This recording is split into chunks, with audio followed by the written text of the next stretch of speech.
Bonjour à tous et merci de nous retrouver pour votre émission À l'origine Bereshit. Nous avons aujourd'hui une émission exceptionnelle. Nous allons vous amener en voyage en Israël à la découverte d'une cité antique de plus de 3000 ans avant notre ère où la ville de Yafo, Tel Aviv-Yafo, s'est développée et est devenue réputée, célèbre pour son port commercial tout d'abord. Un point de jonction entre l'Afrique, l'Asie et également tourné vers l'Europe. Ce port de Yafo est également célèbre parce qu'il a connu les différentes vagues d'immigration en Israël. C'est également à travers le port de Yafo que sont arrivés par bateau les fameux cèdres du Liban qui ont servi à la construction du temple de Jérusalem à l'époque du roi Salomon. Je vous propose immédiatement de retrouver Valérie Pérez et David Shapira in situ en Israël, à Yafo, pour découvrir ce lieu magique.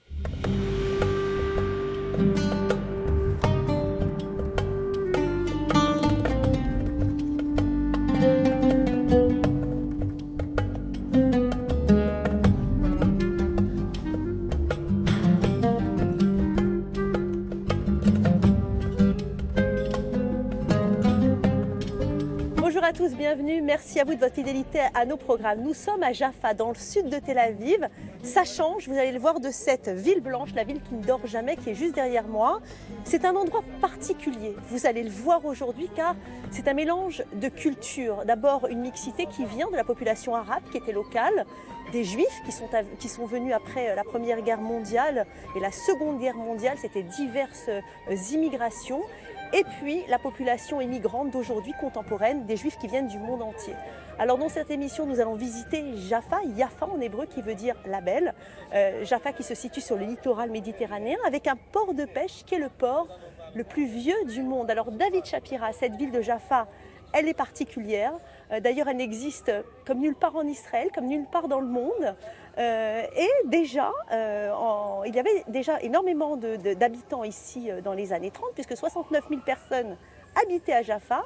La moitié d'entre eux, c'était des Arabes et l'autre moitié, c'était des Juifs. Donc à vivre ensemble déjà. Oui, absolument. Et c'est une mixité très intéressante parce qu'aujourd'hui, nous trouvons à peu près toutes les religions et toutes les populations. Comme vous l'avez rappelé, il y a ici des musulmans, mais il y a aussi une communauté chrétienne très importante et qui n'est pas homogène. Vous avez ici des Arméniens, vous avez des Coptes, vous avez des Maronites, vous avez des catholiques, vous avez des Grecs orthodoxes. Et évidemment, vous avez aussi des Juifs qui sont venus de tous les pays, des pays orientaux, des pays occidentaux, et qui sont à Jaffa. Et toute cette population cohabite ensemble, vit ensemble, exerce le commerce ensemble, se côtoient, et se partagent les mêmes problèmes, les mêmes vicissitudes de la ville. Et Jaffa est devenu aujourd'hui presque un symbole de réussite, de cohabitation avec toutes ces religions qui vivent ensemble, le marché aux puces, la vieille ville, le port, tout cela, ce sont des atouts très importants pour la ville de Jaffa. Alors Jaffa, c'est une ville qui a plus de 3500 ans. Qui habitait ici au départ ? Il y a une présence ici depuis 4000-4500 ans. On a retrouvé des traces égyptiennes ici.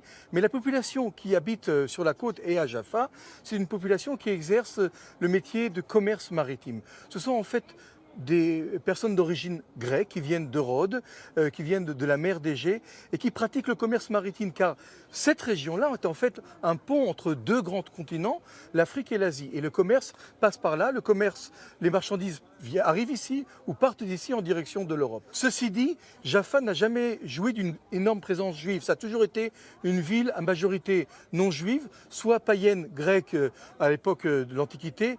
Et ici, n'oublions pas, c'est un port, certes, mais qui sert de point d'arrivée de transit pour arriver, pour s'installer dans les 4 grandes villes saintes de la Palestine de l'époque, ça s'appelle comme ça, oui. La Terre Sainte, c'est-à-dire Hébron, Safed, Tibériade et évidemment Jérusalem. Oui, si bien qu'en 1891, comme il y avait beaucoup d'immigration, il y a eu un bureau qui a été ouvert pour les accueillir, ces gens. Absolument, les immigrants arrivaient ici sans rien, démunis de tout. Et donc il fallait les accueillir parce qu'ils n'avaient même pas de quoi voyager.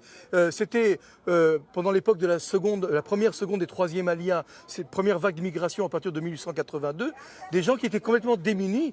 Ils arrivaient ici avec leurs affaires, ils n'avaient même pas de quoi se payer le voyage pour arriver en Galilée et pour essayer de travailler un travail agricole, un travail d'ouvrier. Alors David, comment vivait-on ici à Jaffa ? Écoutez, ça dépend des périodes. Il faut d'abord comprendre que Jaffa a commencé aussi sa carrière en étant une ville qui appartenait aux croisés. C'était un royaume très important, le royaume de Jaffa, aussi important que le royaume de Jérusalem. C'était une région à part. Lorsque les croisés ont été chassés par un guerrier qui s'appelle Bébar, qui était un dirigeant mamelouk, ce dernier a décidé de détruire Jaffa ainsi que toutes les villes du littoral pour éviter que les croisés reviennent et continuent leur croisade. Donc Jaffa, en fin de compte, a été un petit port abandonné, et ça pendant des siècles jusqu'au début du 19e siècle. Alors justement, c'est la période des Ottomans, et là il y avait des règles particulières quand on était juif. Quelles étaient les règles à respecter pour vivre à Jaffa? Alors tout d'abord, les Ottomans voulaient maître de la situation. Donc les Ottomans, à chaque fois qu'on voulait obtenir d'eux quelque chose, il fallait toujours payer, c'est-à-dire utiliser ce qu'on appelle le système du bakchish, qui existe encore un mot turc qui est rentré dans la langue commune. Donc les Ottomans qui sont revenus ici et qui ont rebâti cette ville au XVIIIe siècle avec un dirigeant qui s'appelle Abou Nabout, exerçaient des conditions très très dures pour les Juifs. Les Ottomans ne voulaient pas que d'autres populations que les musulmans ne puissent s'installer à long terme ici. C'était donc très difficile. Et donc Jaffa n'a jamais été réellement une ville juive au sens propre du terme. C'est une ville qui sert de transit, puisque la population, les pèlerins juifs qui viennent ici, soit pour se rendre à Jérusalem, soit s'installer en Galilée, en Basse-Galilée, pour exercer l'agriculture à la fin du 19e siècle. Dans les kibboutz. Absolument. Eh bien, s'arrête à Jaffa, on y reste quelques jours, quelques nuits, on y reçoit de l'aide justement du ce bureau d'immigration, et puis après on part s'installer ailleurs, on ne reste pas à Jaffa.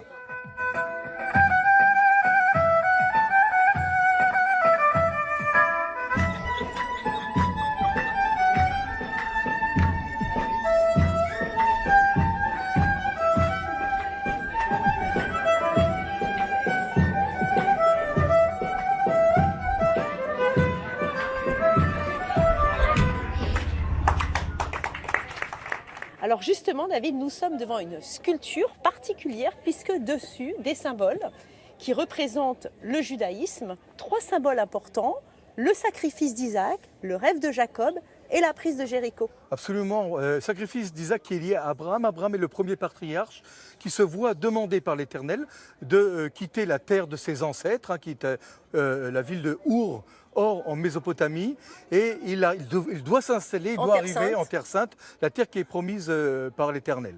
Vous avez aussi le rêve de Jacob. Jacob aussi, lorsqu'il revient de son exil et il a fui devant Esav, il arrive dans un endroit qui s'appelle Bethel, la maison de Dieu, les portes de la Terre Sainte. Il va rêver son fameux rêve de l'échelle avec les anges qui montent et qui descendent.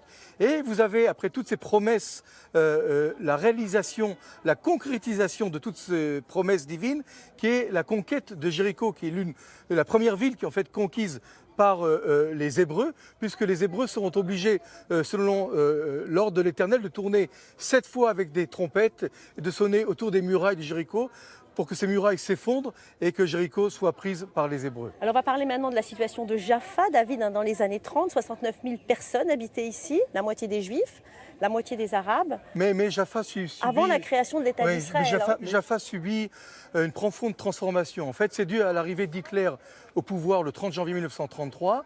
Une 5e vague d'immigration va arriver en Palestine, ce qu'on appelle l'Aliyah, l'immigration des Yékés, de ces Juifs allemands. 50 000 Juifs d'Allemagne arrivent chaque année entre 1933 et 1936. La population musulmane, la direction des Arabes de Palestine décide d'une grève générale en 1938, et dans toute cette région de la Palestine, les Arabes font grève, ferment leurs boutiques et commencent à s'attaquer aux Britanniques. Vous l'avez rappelé, Jaffa, c'est une succession de petites ruelles, c'est une casbah, et les Britanniques se font attaquer par les émeutiers arabes et décident en 1936 de détruire la ville de Jaffa, ces petites ruelles. Ils font croire aux Arabes de Jaffa qu'il y a un début d'épidémie de choléra et demandent à toute la population de quitter leur maison. Et les Britanniques en profitent pour rayer la ville à coups de tracteurs et de bulldozers dans une opération qu'on a appelée l'opération Ancre, puisque nous sommes dans un port, donc c'est relié à l'ancre. La ville ressemblait à une ancre d'un bateau. Et en 1936, la vieille ville est complètement détruite. Le port de Jaffa ne fonctionne plus. David Ben Gourion décidera d'installer un nouveau port à Tel Aviv, et c'est le début du déclin du port de Jaffa qui ne se relèvera jamais de cette grève générale, de 1936. de cette grève qui a duré 3 ans, de 1936 à 1939. Il y a eu des grosses émeutes, des très graves combats ici, David, pendant la guerre d'indépendance en 1948. Oui, ça commence dès janvier 1948 où il y a des snipers musulmans qui se trouvent sur la mosquée de Hassan Bek, donc aujourd'hui près de Neve Tzedek, et qui commencent à tirer aveuglement sur la population juive qui se trouve à Tel Aviv, la nouvelle ville à côté de Jaffa. En réaction, ici, la Haganah, dirigée d'ailleurs par Ben Gurion, décide d'une offensive et dans une opération qu'on va appeler l'opération Hametz, puisqu'elle a lieu pendant Pessah, des combats très violents vont se dérouler à Jaffa, qui est une ville peuplée par 50-60 000 musulmans. Et lors de la guerre d'indépendance, donc en avril-mai 48, plus de les trois quarts de la population musulmane va quitter Jaffa. Il ne restera plus que 15 000 habitants musulmans à Jaffa. Et après la création de l'État d'Israël, la ville de Jaffa, le port de Jaffa, sera relié à la municipalité de Tel Aviv. Aujourd'hui, Tel Aviv-Jaffa, c'est une seule et même ville, donc juifs et musulmans ensemble. Tel Aviv-Jaffa, c'est la même ville, mais deux philosophies complètement différentes. Ouais. Alors ce que je propose, David, c'est de continuer à visiter cette magnifique ville de Jaffa, avec ses ruelles, avec ses petits quartiers uniques, avec ses artisans, avec ses galeries d'art. On y va. On y va.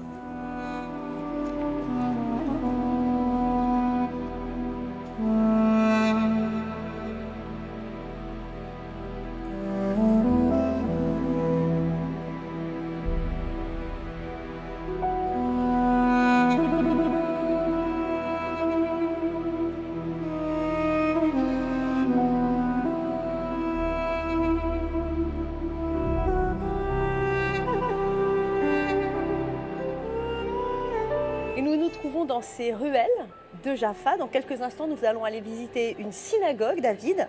C'est l'une des plus vieilles synagogues de Jaffa. C'est maintenant une synagogue libyenne, mais avant cela, c'était une synagogue turque et c'était même à un moment donné une usine de savon. Oui, absolument. On est là bientôt devant la plus vieille synagogue de Jaffa, peut-être même la première synagogue qui a été construite à Jaffa. Elle a été construite grâce à l'aide de la communauté juive d'Istanbul qui a donné de l'argent, des dons pour construire cette synagogue. C'est une synagogue qui a fonctionné quelques années, malheureusement pas longtemps, puisque les musulmans ont décidé tout d'abord de limiter les prières à 3 jours par an. Oui. Et puis quelques mois plus tard, Elle a été fermée. Elle a été fermée, elle a été réquisitionnée et ce local a subi plusieurs transformations. Entre autres, vous l'avez rappelé, c'était aussi une usine de savon.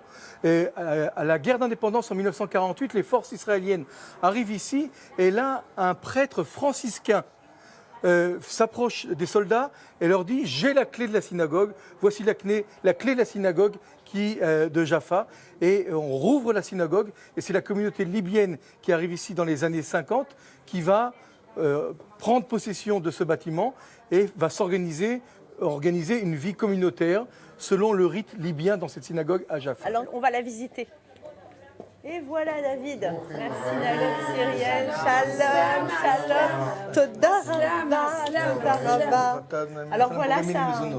Amen, amen. Ça, c'est l'accueil libyen, très chaleureux. Alors, on le voit, David, c'est une synagogue particulière, avec une architecture particulière. Absolument, on voit ici une architecture en arche, c'est typique de l'architecture de la région orientale. Les arches sont faites pour soutenir un point important. Ici, les monuments en pierre sont lourds et donc on est obligé d'utiliser cette technique pour pouvoir justement assurer la stabilité du bâtiment. Alors avant, il y avait un mikvé qui a été fermé d'ailleurs. Hein. Oui, au départ, cette synagogue fonctionnait aussi avec un bain rituel, le mikvé, qui permettait à une communauté de vivre, car sans mikvé, on ne peut pas vivre en communauté ici. Et cet endroit servait aussi d'auberge, de maison d'accueil pour les Juifs qui venaient à Jaffa en direction de Jérusalem. Allez, on va visiter.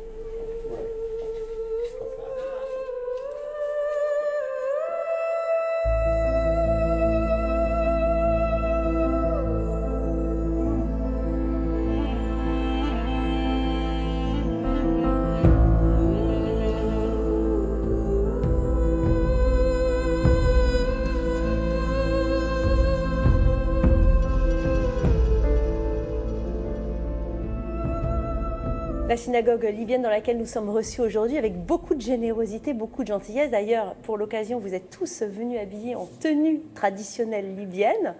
Bonjour Perla, bonjour Judith. Alors vous, une particularité, vous parlez français. Vous êtes arrivée de Libye à l'âge de 2 ans ici en Israël et vous avez épousé un Français. Eh oui, C'est pour ça que je parle en français. Et en 1948, quand ils ont créé bien sûr Israël, ça commençait les mouvements en Libye. C'était pas possible de vivre là-bas. Tous les jours, ils ont tué beaucoup de monde, et des hommes, des enfants, des femmes. Et alors, peu à peu, en 1950, jusqu'à 1952 presque, tous les Libyens, qui avaient 35 000 ou 40 000 Libyens qui ont monté en Israël. Et je ne te dis pas que c'était facile. On est venu, c'était au début du pays. Bien sûr, il n'y avait rien. On habitait dans les tentes, on n'avait pas de quoi manger. Et beaucoup plus tard, pour nous, pour les Tripolitains, pour ceux-là qui sont venus de la Libye, mais cette synagogue quand même, est pour nous, quand on rentre, on a quand même la chair de poule et on prie là, je sens que... Ça vous rappelle votre enfance? Voilà, quand je sors, je sens que je parlais avec Dieu en direct.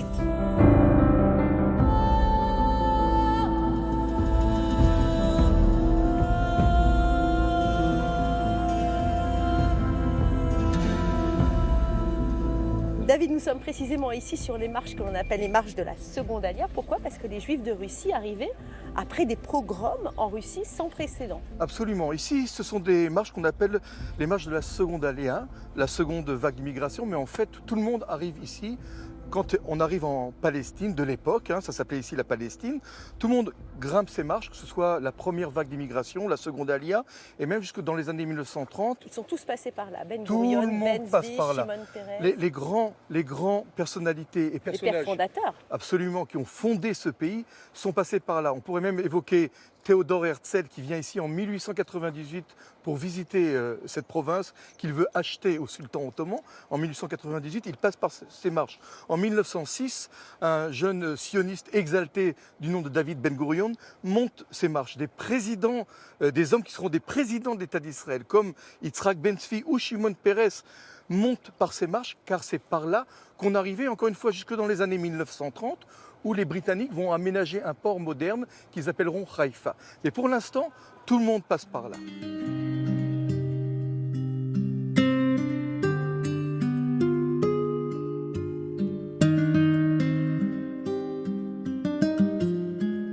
Alors, Napoléon est venu ici à Jaffa en 1799. Il a fait un célèbre discours dans lequel il demandait à tous les Juifs de venir créer un royaume de Judée, déjà. Oui, en fait, en 1799 commence ici ce qu'on appelle la campagne d'Alexandrie. Alors, Napoléon Bonaparte est un général qui est en France et qui commence à prendre trop de place, trop opportuniste, qui dérange un peu trop les dirigeants en France, et il décide un petit peu de l'écarter. Comment on l'écarte? On l'envoie en mission, une mission qui n'est pas très claire, qui s'appellera donc cette campagne d'Alexandrie, dont le but officiel est d'écarter l'influence britannique qu'il y a dans la région et surtout en Égypte. Donc Napoléon arrive ici avec des milliers de soldats et surtout avec une escorte d'archéologues, d'historiens qui vont découvrir ici les richesses qu'il y a à découvrir. Il commence donc sa campagne d'Alexandrie, il arrive, il mène une bataille contre les Anglais qu'il va gagner, mais il a un rêve. Son rêve, c'est de reconquérir la Terre Sainte. Et effectivement, il va écrire une déclaration qui va être publiée dans un journal où il va appeler les Juifs du monde entier à revenir reconstituer le royaume de Jérusalem, le royaume de Judée. Vous voyez, c'est une déclaration Balfour, mais en 1799. Oui, c'est finalement un État juif avant l'heure. Un État juif, c'est un appel sioniste, on peut l'appeler, de la part de Napoléon, qui, encore une fois, demande aux Juifs de revenir l'aider à restaurer un royaume, le royaume de Judée, dont la capitale serait Jérusalem. Ce n'est pas une simple petite déclaration. Alors justement, quelle image a-t-il laissé ici, Napoléon? En fait, aux yeux des habitants de Jaffa, Napoléon laisse une image exécrable. Un officier, un Français, qui donne sa parole aux soldats ottomans de leur laisser la vie sauve et qui les massacre contre toute parole donnée d'un soldat, c'est évidemment un homme qui a menti, c'est un homme qui laisse une impression très négative. D'ailleurs, cette scène a été immortalisée dans un tableau très célèbre qui s'appelle le massacre de Jaffa, exposé au Louvre. Le massacre de Jaffa. Ici, Napoléon a assassiné, a tué des soldats qui avaient les mains liées, à qui il avait promis la vie sauve. Ici, quand il loge près de Ramla, il est réveillé par le mouazine, il demande à ses soldats d'aller tuer le mouazine qui l'a réveillé. Donc l'histoire de Napoléon c'est une mini-croisade qui vient ici et il sera repoussé donc par les musulmans. Et l'image qu'il laisse ici à Jaffa est une image, encore une fois, une piètre image d'un homme qui n'a pas respecté sa parole, qui n'a pas tenu sa parole et qui a même fait exécuter et qui a achevé ses propres soldats atteints de la lèpre.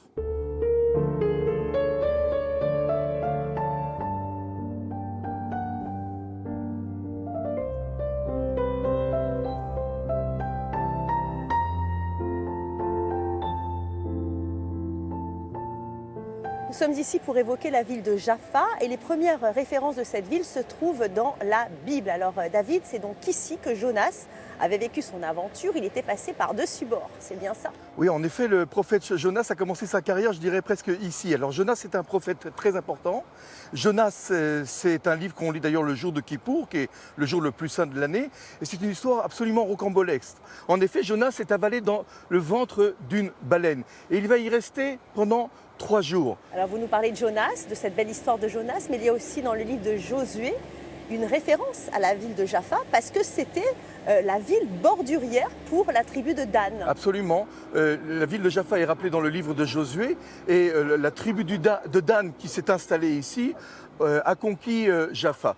Ceci dit, Jaffa est toujours restée dans l'histoire une ville païenne, une ville de navigateurs, de commerçants maritimes.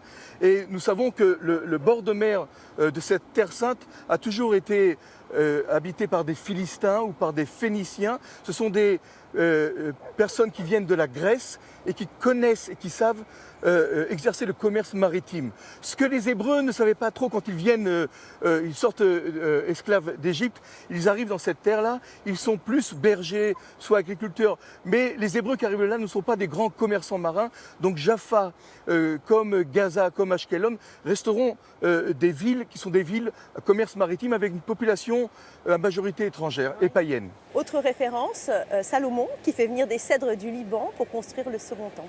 Absolument. On sait que Salomon avait fait des alliances avec les rois. On sait qu'il avait épousé aussi des filles de rois pour sceller des alliances, comme on a fait dans la royauté en France aussi. Et Salomon s'adresse à Hiram, le roi de Tyr. Tyr, c'est au Liban. Et lui rappelle ce que son père, le roi David, avait voulu faire. David avait voulu construire un temple, le temple de Jérusalem. Mais il ne l'a pas construit parce que c'est un roi guerrier. Absolument. Dieu lui avait dit, tu ne construiras pas mon temple, car toi, toute ta vie, tu as fait la guerre, tu as versé du sang. Or, comme on le sait, Dieu dit à David, l'homme qui construira mon temple sera un homme de paix, un homme de ce qu'on appelle en hébreu de shalom. Shalom, c'est le mot paix. Et Salomon s'appelle Shlomo en hébreu, du mot shalom, c'est le mot paix. Hein, c'est un mot qu'on retrouve dans toutes les langues, Salam, Suliman, Zalman en yiddish, tout ça c'est Monsieur Paix. Et en fait Monsieur Paix, Monsieur Salomon, Monsieur Shlomo, ce sera lui. Alors qu'est-ce qu'il fait? Il est en paix avec ses voisins après les conquêtes du roi David. Il s'adresse à Hiram, qui est le roi de Tyr, et lui demande de l'aider dans la construction. Et Hiram va l'aider, bien sûr, il y a une condition.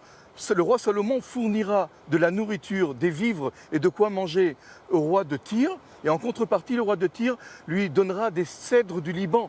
Le temple de Salomon a été construit en bois et ces cèdres vont être acheminés par la mer et ils vont arriver où? Ici à Jaffa, dans ce port qui est en fait la porte de Jérusalem.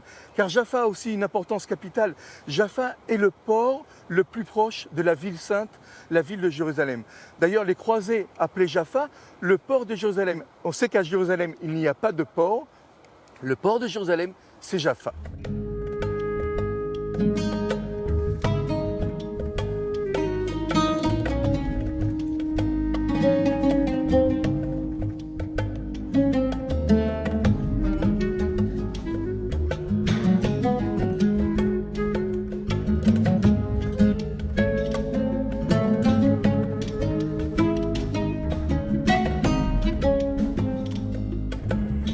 De fermer les portes sur cette ville de Jaffa, David Shapira, Jaffa, ville antique.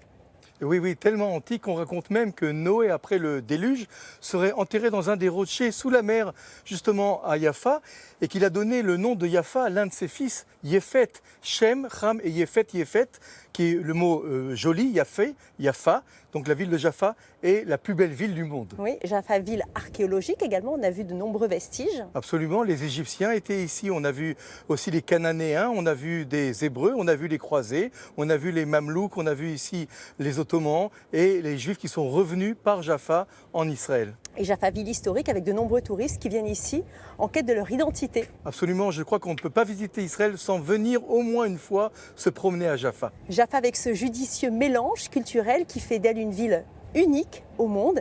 Merci à vous, David Shapira, de nous avoir fait visiter cet endroit absolument magique. Et merci à vous, chers téléspectateurs, de nous avoir suivis. On se retrouve très vite pour visiter d'autres endroits merveilleux en Terre Sainte.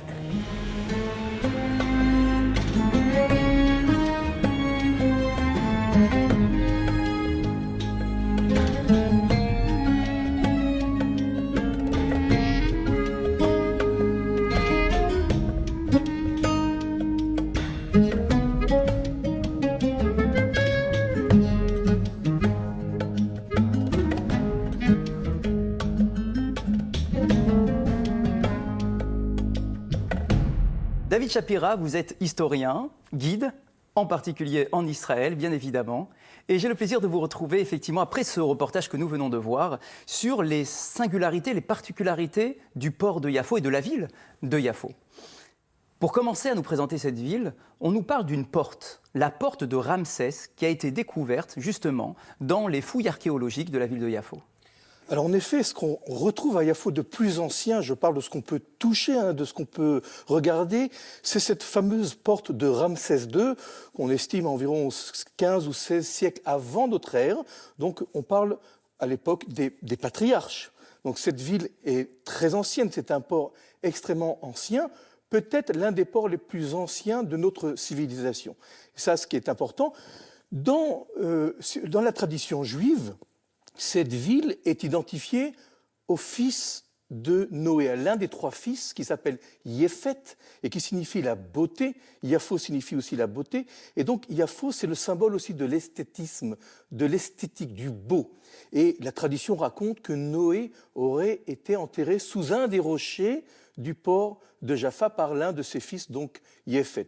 Donc ce qu'on voit, c'est que c'est une ville ou un port extrêmement ancien et dont la présence égyptienne remonte à l'époque où justement les patriarches, les pères de la nation juive apparaissent. Alors, il est toujours intéressant, vous parlez de l'Égypte, de la porte de Ramsès II, il est toujours très intéressant d'essayer de déceler l'influence égyptienne sur l'histoire du peuple d'Israël. On le voit avec Abraham, il arrive en Israël, dès qu'il y a une famine, il va en Égypte. On va le voir un peu plus tard avec Jacob, qui va également, avec la famine, se retrouver en Égypte. Les enfants de Jacob vont se retrouver en Égypte. Et tout au long de l'histoire, dans la Bible déjà, mais tout au long de l'histoire, on voit des influences, des fois positives, des fois négatives, des fois des alliances militaires, ou des fois au contraire des guerres avec cette puissance de la région. Que pouvez-vous nous dire sur le lien qui existe entre l'Égypte et la ville de Yafo ?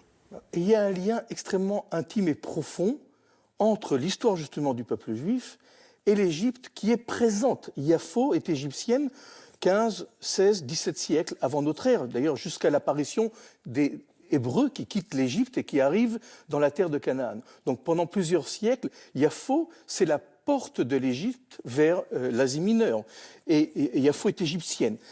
Ce lien intime concerne évidemment les patriarches qui, lors d'une famine, préfèrent s'implanter, descendre en Égypte, car nous le savons, l'Égypte, où coule le Nil, est un pays riche.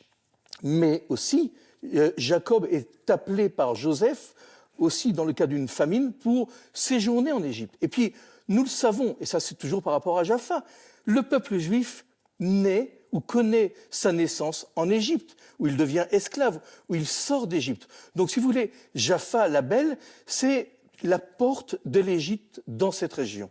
Et c'est surprenant parce que le texte biblique va nous interdire de retourner vivre en Égypte, alors que nous savons pertinemment que des communautés égyptiennes ont toujours existé sur ce territoire. Oui, il y a toujours cette tentation de s'installer dans un pays riche, un pays où l'abondance est omniprésente. Notre relation avec l'Égypte, je l'ai dit, est profonde. Nous sommes, en tant que peuple juif, pendant la royauté, tiraillés par deux grandes puissances. À l'est, l'Asie, ce sont les empires assyriens, les empires babyloniens, l'empire perse, et puis l'empire, je dirais, africain, l'Égypte, qui est un pays riche. Et donc, il y a une série d'alliances, soit avec l'Égypte, soit avec la Perse ou la Syrie. Et nous sommes petite nation juive divisée en deux royaumes, le royaume d'Israël et le royaume de Judée, tiraillés sans cesse pour nous protéger et pour tenter de faire des alliances qui, des fois, vont nous coûter très cher.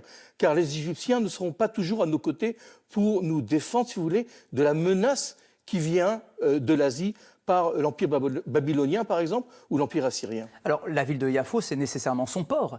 Quelle est l'activité maritime qui se crée autour de la ville de Yafo? Est-ce que c'est que du commerce? Est-ce que nous avons aussi d'autres influences qui vont arriver à travers les mers? Ce qui est intéressant de souligner, on l'a rappelé dans la visite, c'est que les Juifs, les Hébreux qui sortent d'Égypte ne sont pas marins. Mais on a besoin du commerce, on a besoin d'importer ou d'exporter des épices, du tissu, du textile, des arômes. Donc Yafo est la porte vers la Grèce, la porte vers l'Europe à cette époque-là. Et évidemment, encore une fois, je répète, nous sommes sous une influence égyptienne extrêmement profonde, intense, intime. Les Égyptiens et nous avons des interactions extrêmement proches. Des fois, je le dis, dans l'abondance et dans une alliance militaire, et puis des fois, comme c'est arrivé pour le roi Josias, il se fait assassiner à Megiddo par un des rois d'Égypte, Nécho. Donc l'Égypte, des fois alliée ou des fois ennemie du royaume d'Israël ou de Judée. Alors, c'est très intéressant de parler de porte d'accès parce que lorsqu'on réfléchit aux communautés juives qui vivent en Israël, alors on parle et on pense tout de suite aux 4 communautés, les 4 célèbres communautés de Tibériade, Hebron, Safed et Jérusalem. Yafo ne fait pas partie de ces 4-là. Yafo demeure une station, je dirais, où on arrive, où on accoste, mais on se déplace. On ne reste pas à Jaffa. Il y a des auberges, mais durant de nombreux siècles, il n'y a pas de quartier juif à Yafo. C'est un terminal, comme un terminal d'aéroport. Et ce qui est intéressant de constater, c'est qu'au XIIe, XIIIe siècle, lorsque les croisés arrivent dans la terre d'Israël, eh bien, Jafo est appelé le port de Jérusalem. C'est-à-dire que Jérusalem étant le but des croisades, la libération de Jérusalem, eh bien, pour y accéder, il faut un port. Or, Jérusalem, comme vous savez, il n'y a pas de mer ni de port à Jérusalem, mais Jafo est encore une fois la porte, cette fois-ci non de l'Égypte, mais la porte vers Jérusalem. Et pendant des siècles, Jaffa sera, si vous voulez, le point où on atterrit, entre guillemets, où on accoste pour se rendre à Jérusalem, la ville sainte. Évidemment, Hébron aussi, et Tibériade et Safed. On voit bien dans le reportage, nous voyons bien les fameuses marches. Les fameuses marches qui ont vu passer finalement ces différents mouvements migratoires d'arrivée en Israël. On parle souvent de deux vagues, deux célèbres vagues, mais est-ce que tout au long de l'histoire, ce port a accueilli également d'autres mouvements de juifs qui arrivaient sur le territoire? Oui, il accueillait aussi des pèlerins. D'ailleurs, pas seulement des pèlerins juifs qui venaient pour quelques semaines, quelques mois, quelques années, mais aussi des pèlerins chrétiens, évidemment, et musulmans. Et ce qui est intéressant de constater, puisque vous avez parlé de 2 vagues migratoires, les 2 vagues d'immigration, c'est que la première vague qui débute en 1880 est une population, je dirais, extrêmement pratiquante religieuse, mais qui vient, cette fois-ci, travailler la terre d'Israël et s'installe à Zichron Yaakov et à Rosh Pina. Mais la deuxième vague est une vague socialiste laïque et qui accoste encore à Jaffa, va décider de sortir un peu de l'ancien, du traditionnel, je dirais un peu de la rigidité et de la pauvreté et de la misérabilité à cette époque-là de Jaffa et va créer un quartier qui va s'appeler, quelques mois plus tard, le quartier de Tel Aviv. Et Tel Aviv, par rapport à Jaffa, c'est tout un symbole, c'est toute une antithèse, parce que Tel veut dire colline en hébreu. On parle de colline archéologique, pas de colline géographique, d'une colline où il y a des fouilles, où on a habité il y a quelques milliers d'années. et Aviv, c'est le printemps. Donc il y a cette négation, si vous voulez, cet antagonisme entre l'ancien et le nouveau, et le quartier de Tel Aviv, la colline du printemps, le printemps c'est le renouveau, va être, si vous voulez, un contrepoids à la ville de Jaffa, pauvre, exiguë, misérable, religieuse aussi, et ce quartier de Tel Aviv, qui se veut un quartier, je dirais, moderne, en avance, va être le premier quartier juif en 1909 à avoir l'eau courante. Dans les maisons, c'est tout un symbole, sachant qu'avant, il n'y avait pas d'eau courante et qu'on allait dans un puits et que les toilettes étaient publiques. Donc, vous imaginez les conditions d'hygiène. Donc, Tel Aviv, antithèse de Jaffa, et Tel Aviv, d'un petit quartier, va devenir une métropole qui va elle-même englober Jaffa. Oui, c'est ça, puisque d'un point de vue de la municipalité, aujourd'hui, on nous parle de la ville de Tel Aviv-Yafo. Dans notre histoire plus moderne, comment est-ce que finalement ces deux villes antagonistes, comme vous l'avez présenté, comment elles se retrouvent finalement sous la même bannière ? Alors pour des raisons historiques, parce qu'on a souligné une présence juive continue, certes minoritaire à Jaffa, mais en 1936 éclatent des émeutes extrêmement violentes, des émeutes des Arabes de Jaffa qui sont dirigées contre les Britanniques, et les Britanniques décident de réagir et rasent entièrement la ville de Jaffa. Je parle de la vieille ville de Jaffa, avec ces petites rues exiguës qu'on appelait la Casbah. Vous savez, ces toutes petites rues qu'on voit dans des villes d'Afrique du Nord. Eh bien, après 1936, la majorité des Juifs de Jaffa quittent Jaffa à cause des violences et iront s'installer à Tel Aviv, la ville qui grandit et qui absorbe les quartiers autour de cette métropole. Et la guerre d'indépendance va changer la donne, puisque les premières émeutes de la guerre d'indépendance en 1948 commenceront à Jaffa, d'une mosquée très célèbre qu'on appelle la mosquée Hassan Bek, qui est aujourd'hui visible puisqu'elle touche l'hôtel David Intercontinental pour ceux qui connaissent Tel Aviv. Et c'est de cette mosquée que les premiers tirs et les premières émeutes débuteront contre les habitants juifs de Tel Aviv. Pendant la guerre d'indépendance, près de 3/4 de la population arabe de Jaffa quitte la ville et en 1949, la mairie de Tel Aviv décide d'intégrer le port de Jaffa, l'ancien port de Jaffa, à cette nouvelle métropole qu'est Tel Aviv. En remontant encore plus loin, parce que vous avez évoqué l'arrivée des Britanniques, on peut effectivement comprendre aussi et rappeler la place de l'Empire ottoman qui permettait tout de même aux Juifs de vivre en paix, en sérénité dans cette ville de Yafo, avec une présence arabe très, très forte, sans qu'il y ait de tension jusqu'à l'arrivée des Britanniques. C'est vrai, l'Empire ottoman, c'est 400 ans de présence entre 1517 et 1917. Et c'est vrai que l'Empire ottoman, dans sa conception, si vous voulez, a toléré les minorités religieuses qui n'étaient pas musulmanes. Donc elle a été, à partir du XVIIIe, XIXe siècle, extrêmement tolérante dans les droits personnels, les droits civiques familiaux donnés à chaque communauté et minorité religieuse. Alors, à Jaffa, c'est très important de le souligner, l'Empire ottoman n'a pas investi énormément de moyens dans cette région durant ces 400 ans. En fait, la seule ville qui a été créée à cette époque-là, pendant 400 ans de présence, c'est la ville de Beersheva, par l'Empire ottoman. Et à Jaffa, c'était un centre, si vous voulez, un centre important. Et on peut souligner quand même une grande réalisation de l'Empire ottoman. En 1892 est inaugurée la première ligne de chemin de fer qui relie Jaffa à Jérusalem. Ça, c'est une révolution. Encore une fois, vous voyez, Jaffa, les portes de Jérusalem. D'ailleurs, à Jaffa, il y a une porte qui s'appelle la porte de Jérusalem, où on sortait pour aller à Jérusalem. Et quand on arrivait à Jérusalem, on arrivait à une porte qui s'appelle la porte de Jaffa, très célèbre. Donc, la connexion entre ces deux villes, elle est aussi très, très intime. Donc, la révolution de ce train aussi, qui, au départ, mettait 25 heures pour faire 60 km, après 12 heures et après 2 heures et demie dans ses meilleurs moments, c'est une révolution industrielle. Il faut savoir, la modernité arrivera très tard dans cette région. En fait, vous l'avez souligné, c'est en 1917 que les Britanniques arrivent à Jaffa, et c'est eux qui vont, si vous voulez, amener la modernité dans cette région, y compris à Jaffa. Ceci étant dit, Jaffa, le port de Jaffa lui-même, à cause de ces eaux qui sont peu profondes et de ces rochers, si vous voulez, qui entoure le port lui-même ne pourra jamais devenir un port moderne et industriel parce que les bateaux, les grands bateaux ne peuvent pas se rapprocher du port, justement à cause de ces rochers qui forment une digue.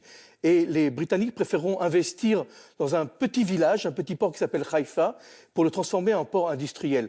Donc Jaffa restera toujours un port modeste et il est évident aussi que les émeutes de 1936 ont atteint le port de Jaffa de façon, je dirais, irréversible, car ces émeutes-là ont causé un tel dommage au port de Jaffa qu'il ne se remettra, si vous voulez, jamais de sa noblesse ni de ses heures de gloire. Jaffa restera toujours un petit port de pêcheurs.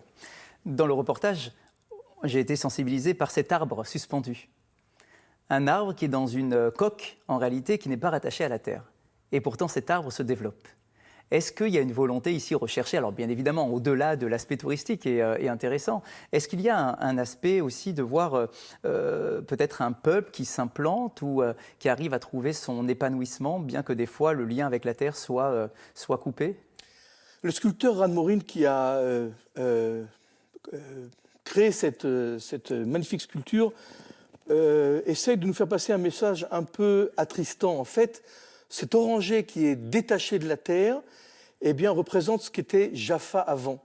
Le lien entre les agriculteurs et la terre autour de Jaffa. Car Jaffa, comme on le sait d'ailleurs, les oranges de Jaffa, c'est une marque déposée, était un endroit, un lieu où de nombreux vergers étaient installés et c'était le centre de la production des agrumes, oranges, citrons et pamplemousse. Et puis, petit à petit, l'évolution fait que les vergers disparaissent au profit de constructions et de lieux d'habitation. Et cette sculpture montre en fait que nous sommes détachés de la terre et nous préférons peut-être aller sur la voie de la construction, je dirais, d'immeubles et de logements, plutôt au profit de l'abandon de la terre qui est cultivée et qui aurait dû produire encore ces agrumes qui n'existent plus aujourd'hui dans Jaffa, parce que Jaffa a subi, comme de nombreuses villes, un processus de gentrification. Et aujourd'hui, Jaffa est considéré comme un des quartiers les plus intéressants, et je dirais les plus pittoresques de la ville de Tel Aviv-Jaffa. Jaffa, la belle, vous l'avez évoqué vous-même. Quelle est la place justement de l'esthétisme dans le judaïsme ? Vous êtes vous-même chercheur, historien, vous avez aussi une connaissance particulièrement forte de l'ensemble du Tanakh. Est-ce que le judaïsme réserve une place particulière à ce qui est Yafé, Jaffa, ce qui est beau, ce qui est joli ? Oui, parce que dans la Genèse, par exemple, à plusieurs reprises, on nous souligne que Sarah était belle, que Rachel avait des beaux yeux. Donc, si vous voulez, ce n'est pas absent. L'esthétique dans le judaïsme, il est présent.